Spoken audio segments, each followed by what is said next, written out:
All right, everybody. We are going to do another part that people have been struggling with, and that is the cow catcher on the train project. So, welcome back. We're going to go ahead and get started and do this real quick. So, we'll create a new part, so we can go to File, and just create a new standard part. All right. The way I like to do this one, again, we're just going to start a sketch. It doesn't matter which plane.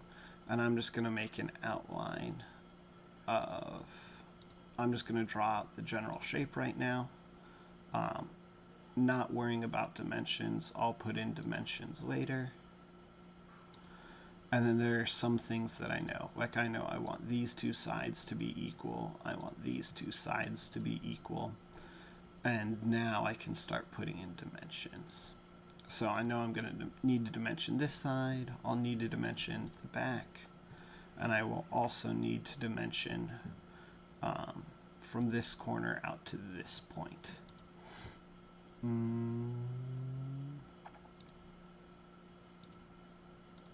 Maybe it'll let me do that one. All right, I'll dimension the whole thing out. And that'll let me set all of the dimensions that I need. So here, this first dimension, I'll just kind of work around the circle, is 0.25, I believe. Yes, 0.25.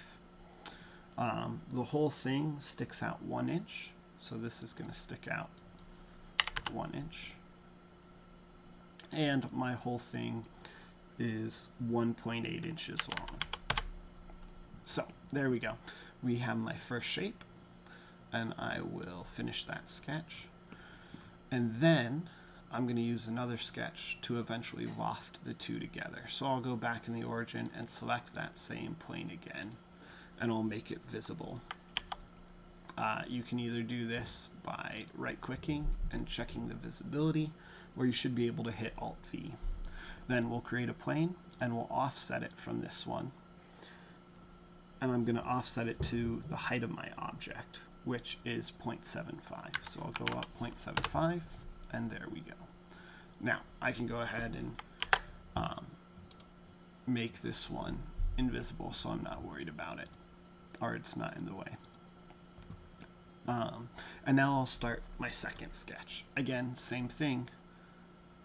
I'm just going to go around here and make my general shape again.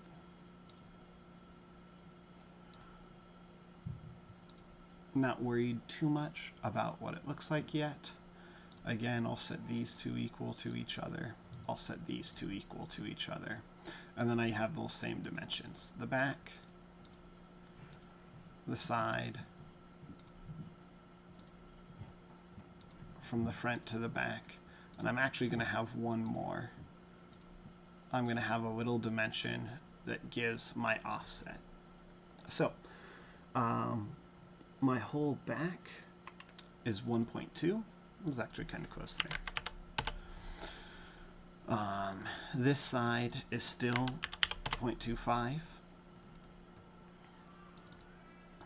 And this, now it only comes out,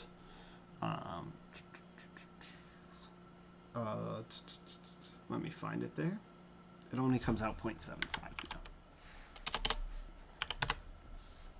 now. I also noticed that I did offset this a little bit, so I'll want to set this distance to 0 as well.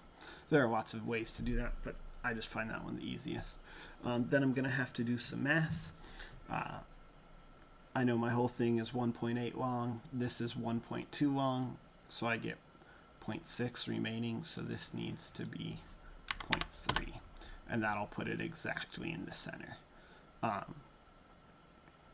So that's the way that I offset that. Now that I've got those two done, I can use my loft button to select this bottom one and loft it right up to the top, and we see it creates that shape that I'm after right there.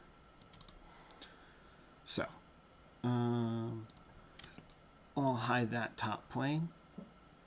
Now, there is an order of operations that I would go through. There are two more things that I'll show you how to do. The first one is, well, there is an order order of operations would matter here. And so the way I would do this is I would shell out the bottom, right? Because that's what it tells us to do. And it says that the thickness is supposed to be 0.1, I believe.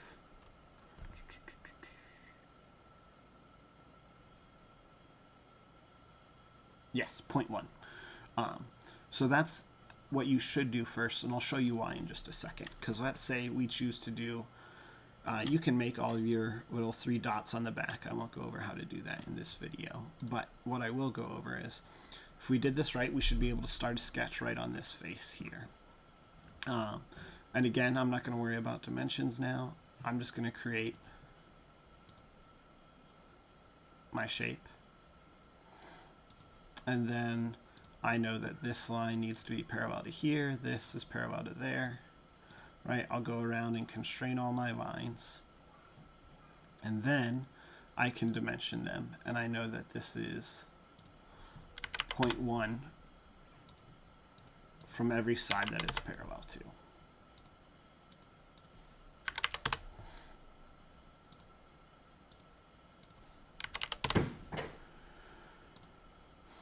And then this extrudes in just a tad bit. So this extrudes in 0.05.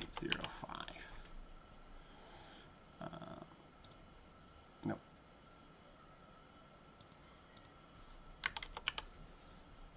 All right. There we go. Extrudes in 0.05.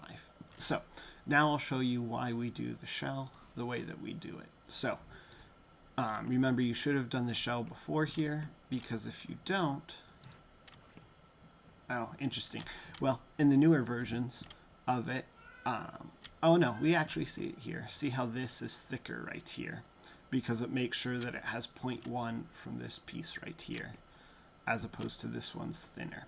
So it wants 0.1 all the way across. So what we should do is kind of flip these extrusions, and now that that is being done afterwards, we see that it's that same thickness all the way across. So you would just repeat this shape on this side over here, and then you just have to do your 3 dots in the back.